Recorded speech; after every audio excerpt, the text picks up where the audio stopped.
Seraphim 17 once again. This is my Metro Last Light Ranger Hardcore difficulty video walkthrough. This is chapter 27, entitled The Red Square.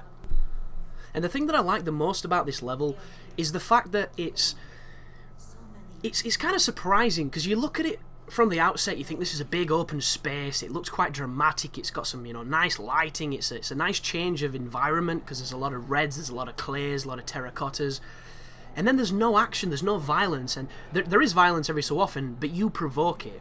And what the little alien guy does is he says, they don't want to fight you, or they're protecting their territory, or something like that. So if you keep crouched and you avoid them, unlike what I just did, I just set the buggers off. So the moral of that story is don't go near the bus, just completely ignore them, move past them, and they will not do anything. And I think that's really cool, if you stay out of their territory, they don't fuck with you, and I really like that. So at the moment here, all you need to do is follow the alien guy. He's going to sit in cover while this crazy spiritual wind is happening. I'm not entirely sure what's going on here. Post-apocalypse, dystopian futures, and all that good stuff.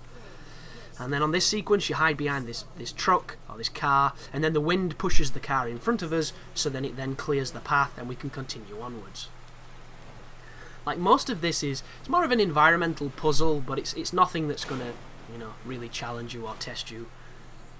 But that's not to say that this level doesn't have its challenges. Because later on there's a boss fight, and at this point in time, minus the chase level, where I've already blown the mission for killing humans, I was still trying to not kill people. And I tried to do the boss fight without, lethally killing anything. Turns out, it is hard as balls, man. I died like 20 times trying to do it.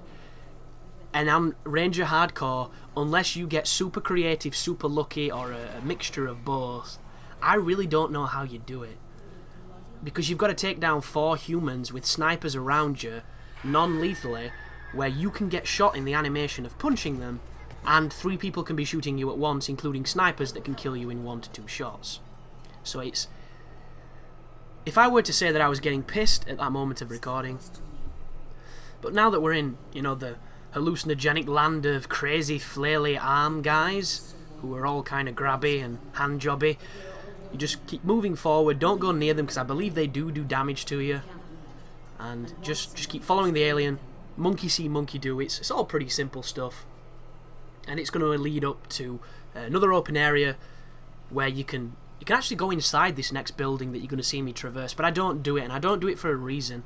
There's a lot of loot inside, but I don't really need it because I'm full on ammo, and I'm not really going for anything else like collectibles or any of that stuff, and it's an encounter that can be skipped, and I'm all for skipping encounters to make a really simple guide even simpler. So just push through here, get rid of the little white albino dude, I don't really know what that is, and then just drop down here into the trench. And then this trench is going to lead into another interesting area where there is potentially more fights to be had, but you can skip them. Because you'll notice there was a creature that just ran to my left. Back there is a drainage tunnel that once you go inside it, you find a cache, you get like the drip of water and the flashing screen. All the Metro, cliche moments, and then you get attacked, I believe. So I'm ignoring it, I'm running here, and this is the boss fight. So the boss fight triggers when you get towards the door because the spotlight turns on. I run all the way over here, and I'm going to make a mistake. Do not do that if you're going for the no kills. Because when those doors open, those claymores are going to kill people. This is the playthrough where I said, fuck this, I can't do this without killing people, so I'm going to kill all of them. And my strategy is really simple. I sit near this door, I put the claymores down to cover my back, and then I just use the wood as cover, and I catch everybody I can who starts to attack me. Couple of words of warning here, folks. You can still get hit because the cover destructs when it's under duress, and it's one of those moments where, because we're on the hardest difficulty, the modifier for the aiming of the computer is so high that they find ways to hit you. Like, they're like Wesley, just bending bullets and shit and killing his own father. And when this happens, when you see the predator vision, the thermal visioning, it means you're about to get rushed by guys from each side. And obviously you want to shoot them as quick as you can, and then you want to get back in cover. This is when you're at your most vulnerable, because on this game you can die so quickly, it's pretty ridiculous. But, plan your shots, use your inventory well. If you do take damage, make sure you use your med packs. There's no need to be stingy because you can buy them, you can find them. It's pretty simple stuff. And while this has been happening, we're fighting, I think his name is Pavel, or Pavel. You can shoot him here and you can move this along, and if you do enough damage to him, it will move to the next section. Alternative to this, you can take your time and you can kind of war of attrition him, where eventually he'll open the doors and then you can actually start fighting him. And the easiest way to spot Pavel is he's the guy with the green laser, so just just watch out for that, because he does a lot of damage, especially when we move in to the building itself. But we are coming to the end of this Metro guide, and if you're playing on a lesser difficulty and you're going for, the 0 kills and you're doing all the drippy moments and the flashing light moments, you will get a ton of achievements in the end, because they're all pretty heavy hitters. Like, you get the Metro Ranger mode, you get the Ranger Hardcore mode, it's like 80G for the 0 kills, the good ending is 100G. If you're an achievement whore or just somebody who enjoys the points, then it's a pretty decent payoff.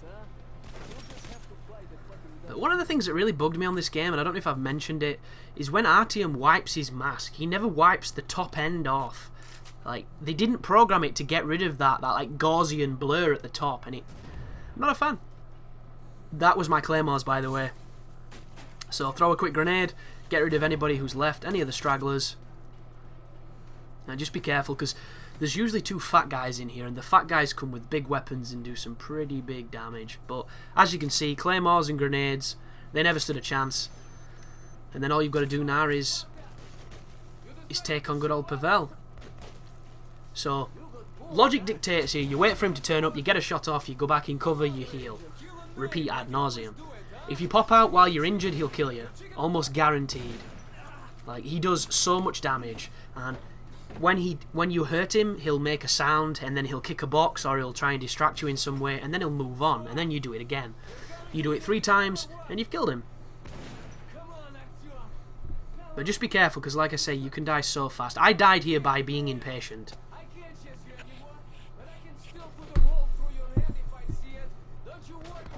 But just take your time, wait for him to pop out, punish him, never get greedy, like never pop out when you're like I am now, because you'll just die. And as you can see, I don't follow my own advice, but I get cocky sometimes on games. Sometimes it's warranted, other times not so much.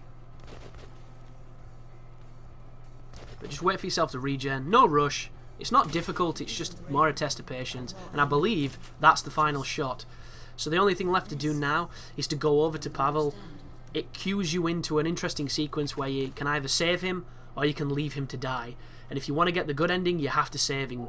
And to save him, all you do is walk up to him, and then it's cutscenes from then on out. But there's nothing really much to say here, guys, so I'm going to leave it there. But as always, thank you for watching. I hope the guide's helping, and you take care now. You're letting the beast loose on me, huh?